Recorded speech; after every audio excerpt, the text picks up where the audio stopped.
Today, students, we are doing part 2 of lesson 2.4 from the English Bal Bharati textbook for standard 6, Anak Krakatoa. Let's continue with the lesson. This video was made just for you. Do remember to like, share, and subscribe.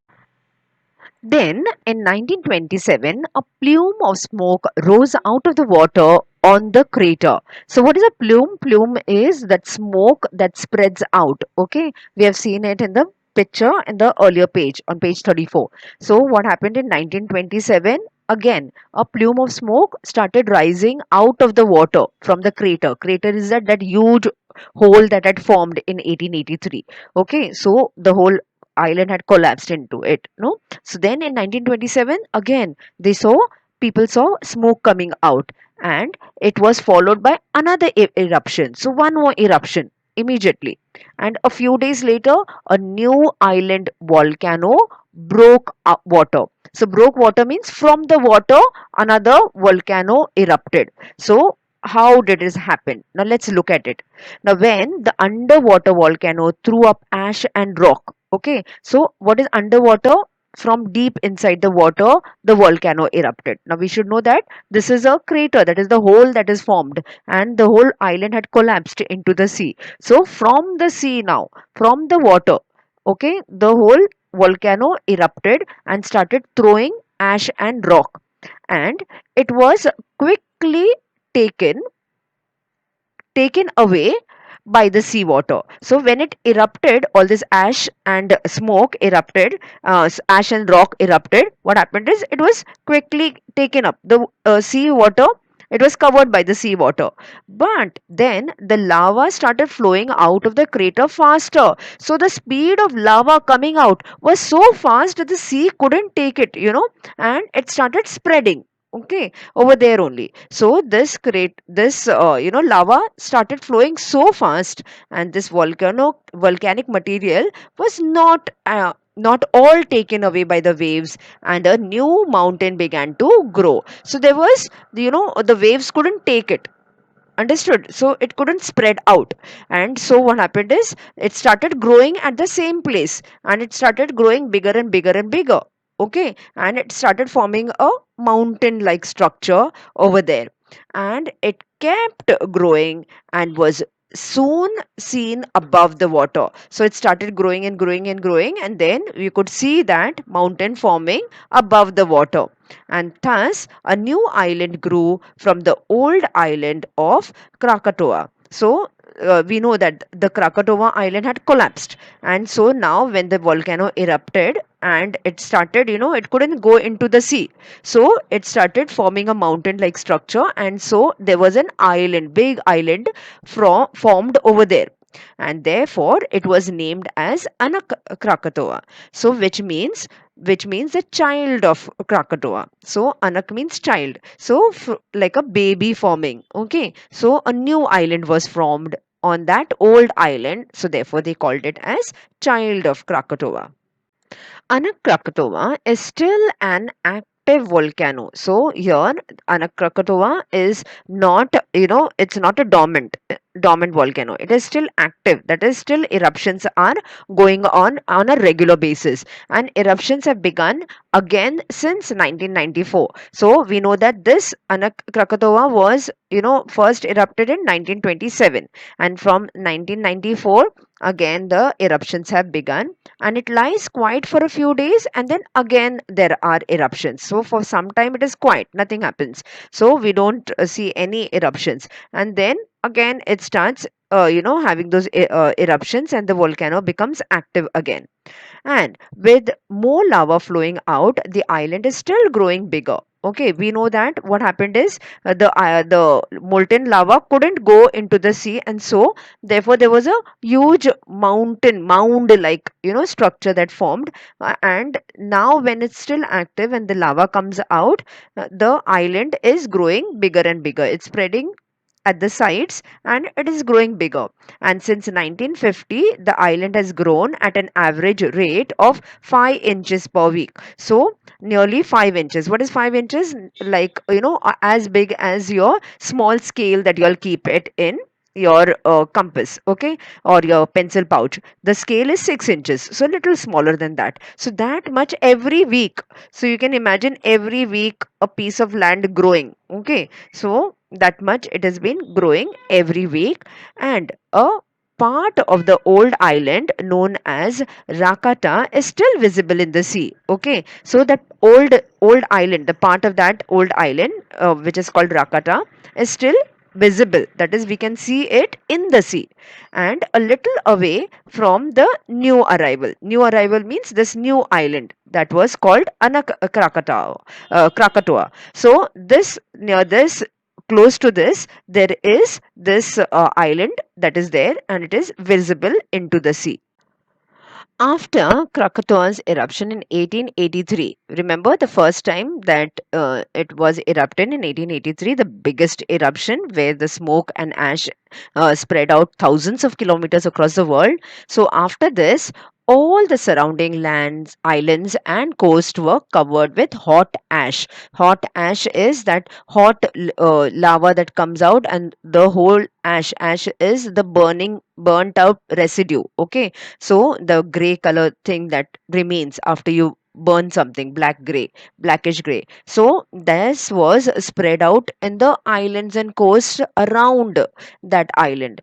Okay, and so there was no life remained because it was so hot. It is very, very hot. So no life could survive. Not plants, not animals, not insects, nothing could survive, and no life remained. And when a scientist visited it in 1884, that is a year later, he found just one spider there. So no life form at all, no animals, no plants, nothing, but he just found one spider living over there. But the living world on Rakata was not lost and gone forever. So remember that the living world is not lost, it is not there. What happened next is the wind and the sea brought seeds of plants to the island. Okay, so we know how cross pollination and pollination, you'll have learnt about it in science, how the pollination takes place. The seeds are spread out. So wind and the sea, the seeds were spread and of plants on the island, and some seeds came with birds who flew over the island. Okay, so birds will fly up, no, once it's cooled. So with the help of the birds, some of the seeds were dropped over there, and plants and animals that live in the sea came to the coast again. Okay, so all the plants, the animals started floating towards there. Okay, and started the even the animals, see, the sea animals or the other animals started going towards there, and small land animals like ants, termites. What are termites? They are called white ants, and even rats and lizards traveled to the island on the with the help of the plants. So on the plants, these small insects started moving, and there was plant life, the animal life growing on this island.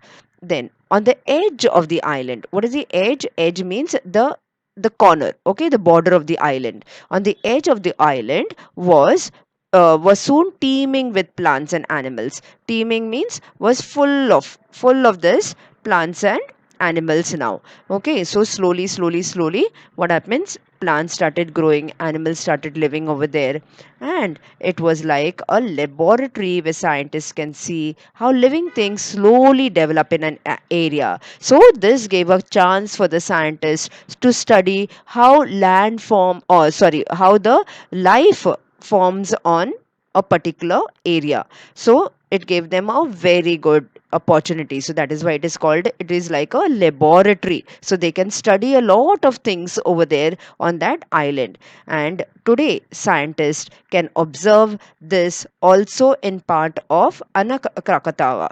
Okay, so they can observe it over there also, and which does not get covered with volcanic ash. So now there is no volcanic ash that spreads over there, and so they can do a lot of observations, lot of study, lot of research work to find out various things about plants, about animals and everything. So that has given them a very good chance to study about the life forms.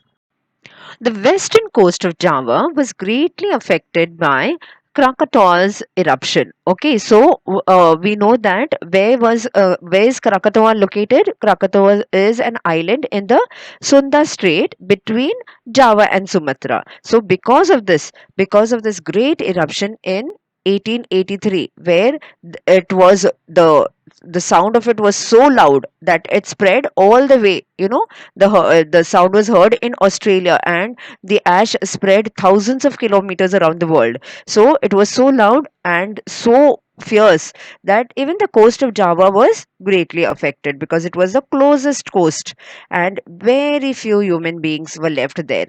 So even near Java, very few human beings were left. So most of the life forms along with the human beings died. But the wild animals and plants in that area grew in number again. So, but in within a short span of time, there was huge, wild animals as well as wild plants growing over there. Okay, in fact, the wildlife grew naturally since there was no human beings to interfere with it. Okay, so there was no human interference. We have seen, no, humans create so much of destruction to the environment. So here we say that since there were no human beings, wildlife, that is including plants and animals, grew in a very natural environment. They grew naturally, and there was no one to cut the trees or kill the animals. Isn't it? Human beings kill animals, cut the trees down.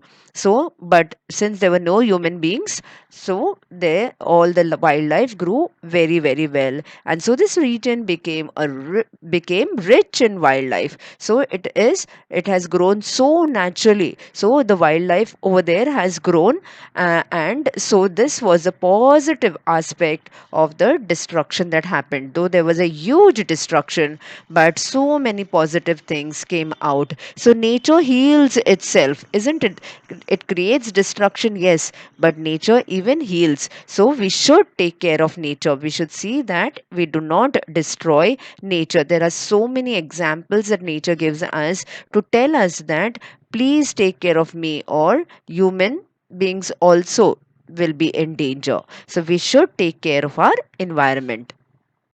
To check your answers to all the textual questions and for the summary, meanings, other question answers, and for free worksheets, visit our website at www.jkacademypro.com. You'll get the link in the description box below.